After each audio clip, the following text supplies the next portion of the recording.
Chapter 775.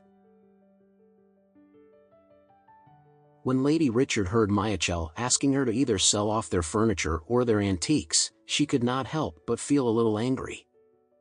She said angrily, "I can bear to sell the furniture, but don't even think about selling my antiques.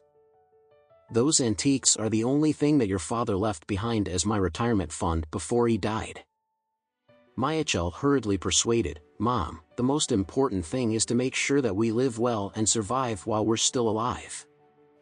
Why do you want to keep the antiques for? Are you going to bring those antiques with you to meet my father when you die? Don't talk rubbish here." Lady Richard cursed angrily as she shouted, "What do you know? These furniture in our house are already registered with the bank. When the bank comes over here to seal up the Richard family villa, they'll definitely take this batch of furniture with them.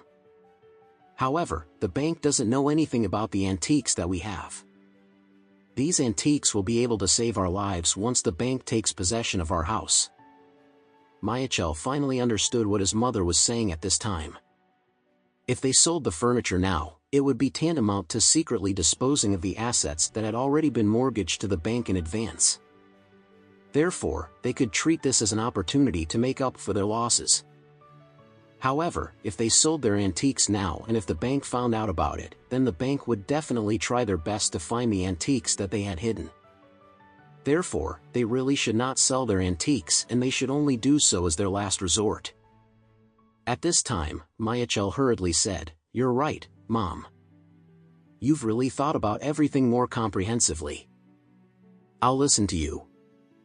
Lady Richard snorted coldly before she said, "If you had listened to me earlier and given me the money, then we won't be suffering like this now."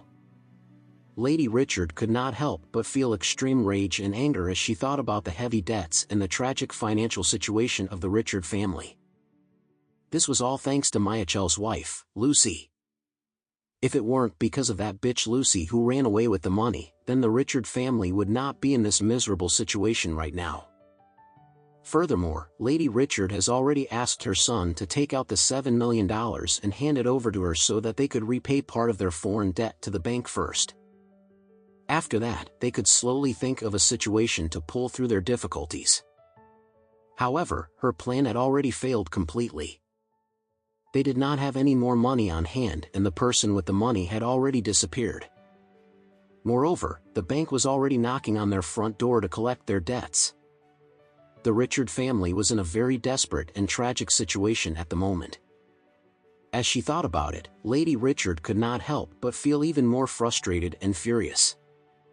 She stood up as she slammed her hands on the table and cursed, "Lucy Queen, that bitch. Why didn't I notice her rebellious attitude in the past? She's exactly the same as Elaine. I shouldn't have allowed her to marry into the Richard family. This is the decision that I regret the most in my life. I should have kicked her out of the Richard family and let her starve to death on the street when I could." As she spoke about this, Lady Richard gritted her teeth as she said angrily, "That bitch must be feeling very happy right now. She has more than $2 million in cash and she's even paying a gigolo to accompany her. She must be really very happy and satisfied right now." In fact, Lady Richard did not know that her daughter-in-law, Lucy, was actually suffering a fate much worse than the Richard family now. She had to dig coal in the dark coal mine every day and she could not see the sun at all. Besides that, Lucy also had a dozen kilograms of cast iron shackled to her feet.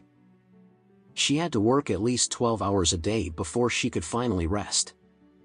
Her hands and feet were completely worn out and covered with blood and blisters. Furthermore, the boss of Mount Blackpine where Lucy was located was very cruel.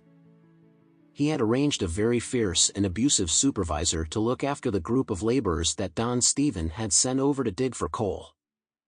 If the laborers did not work hard, the supervisor would use a whip to beat them up. Since Lucy used to maintain and take good care of her body and her appearance, she was still rather pretty charming even though she was already in her 40s to 50s. Therefore, the supervisor took an interest in Lucy when she arrived at the coal mine. When she first arrived at the coal mine, she originally looked down on the dirty and smelly supervisor and she would rather die than allow him to touch her. However, after getting beaten up several times and after he had deliberately starved her and made her go hungry a couple of times, Lucy finally compromised and gave in to the supervisor. She agreed to become the supervisor's lover in the coal mine. After becoming the supervisor's lover, she was still suffering from mental and emotional abuse even though she was relieved from further physical abuse and labor. She was originally a woman who had more than tens of millions of dollars and she could be considered a pretty well-to-do person who lived in a villa. However, now, she had to work in a dim, dirty, and smelly coal mine. She even had to use her own body to please the dirty and shameless supervisor, while making sure that he was satisfied with her performance. To someone like Lucy, this was simply the greatest torture in the world.